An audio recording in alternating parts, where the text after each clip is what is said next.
Hari ini di Israel hanya ada dua pendapat yang ada di pemerintahan. Pendapat yang pertama adalah usir seluruh penduduk warga Palestina dari tanah Palestina at all cost, atau kalau tidak mau mereka pergi maka harus dibunuh.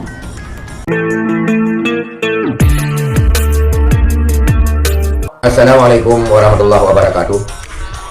Saudara dan pemirsa dimanapun berada, pada kesempatan ini kita akan melihat sebuah video pernyataan daripada Wakil Ketua BKSAP DPR RI, Badan Kerja Sama Antar Parlemen, Bapak Sukamta PhD dari fraksi Partai PKS.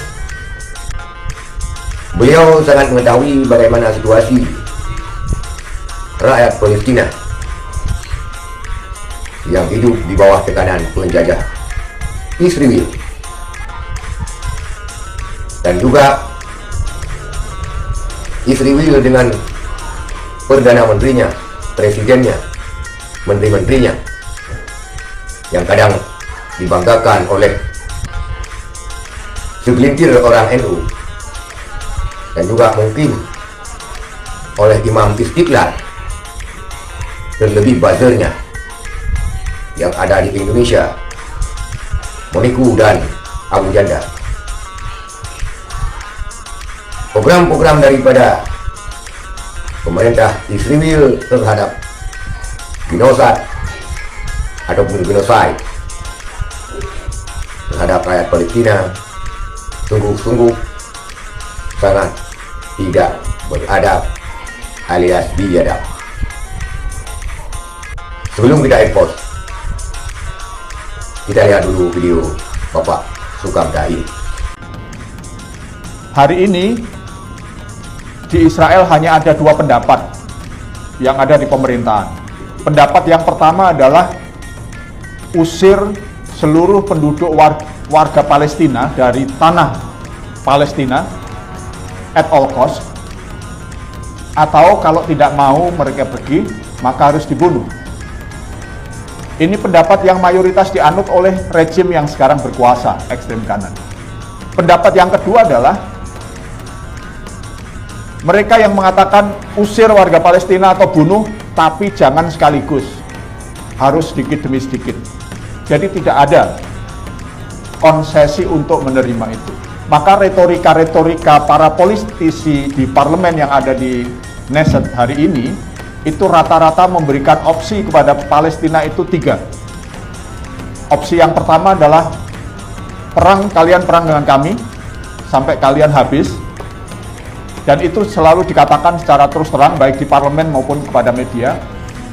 Atau kalau nggak mau perang, boleh hidup di negara ini, tapi kalian tidak boleh menjadi warga yang sama dengan kami. Kalian tidak punya hak politik, kalian menjadi warga kelas 5. Jadi Israel itu menerapkan politik apartheid. Ada 5 level kewarganegaraan. Yang paling tinggi itu adalah orang Yahudi yang lahir di wilayah negara Palestina. Yang kedua adalah orang Yahudi yang migrasi dari Eropa dan Amerika. Yang ketiga adalah orang-orang kulit putih yang convert kepada agama Yahudi sebelum ditutup, seperti Netanyahu dan teman-teman para politisi penghuni parlemen hari ini. Mayoritas itu DNA-nya bukan Yahudi. Mereka adalah orang Eropa Timur yang berpindah agama menjadi memeluk agama Yahudi. Nah, tetapi kemudian suatu saat ditutup, tidak lagi menerima pemeluk baru kecuali berdasar keturunan. Yang keempat adalah orang-orang Yahudi yang lahir dan besar di Afrika. Nah, yang kelima adalah orang-orang Arab termasuk Palestina yang hidup di wilayah di negara itu. Jadi kalau orang mengatakan boleh kok mereka kerja di sini, boleh mereka punya hak. Nah, itu adalah hak sebagai warga kelas 5. Tentunya saudara sekalian sudah menyimak dan mencermati apa yang disampaikan oleh Bapak Sukamta PhD ini terkait apa yang dialami oleh saudara-saudara kita di Palestina. Bagaimana program pemerintah penjajah terhadap Palestina, terhadap rakyat Palestina yang hidup di tanah airnya sendiri. Kita ketahui Gaza adalah tempat kelahiran daripada Imam Syafi'i, yaitu di Askelon kalau kata mereka sekarang ini, tapi kalau di dalam bahasa Arabnya kita kenal dengan Askalan, kota kebanggaan daripada umat muslim di dunia, kota kebanggaan dan negeri kebanggaan kita umumnya rakyat Indonesia. Tetapi anehnya negara kita yang memang mendukung Palestina tidak mempunyai safety hukum untuk menjerat orang-orang yang terlibat dengan pemerintahan Israel, untuk menghukum orang-orang yang mengadakan lobby dengan pemerintah Israel. Termasuk bergentayangan sekarang ini buzzer Israel, Abu Janda, Moniku, ini selalu berkoar-koar dan berpropaganda tentang politik Israel di Indonesia, dan mereka membenarkan tindakan genosida yang dilakukan oleh pemerintah Israel. Juga saudara sekalian, terkontaminasi juga beberapa orang NU, dan dikabarkan terakhir adalah Imam Istiqlal Jakarta dengan organisasi pro Israel.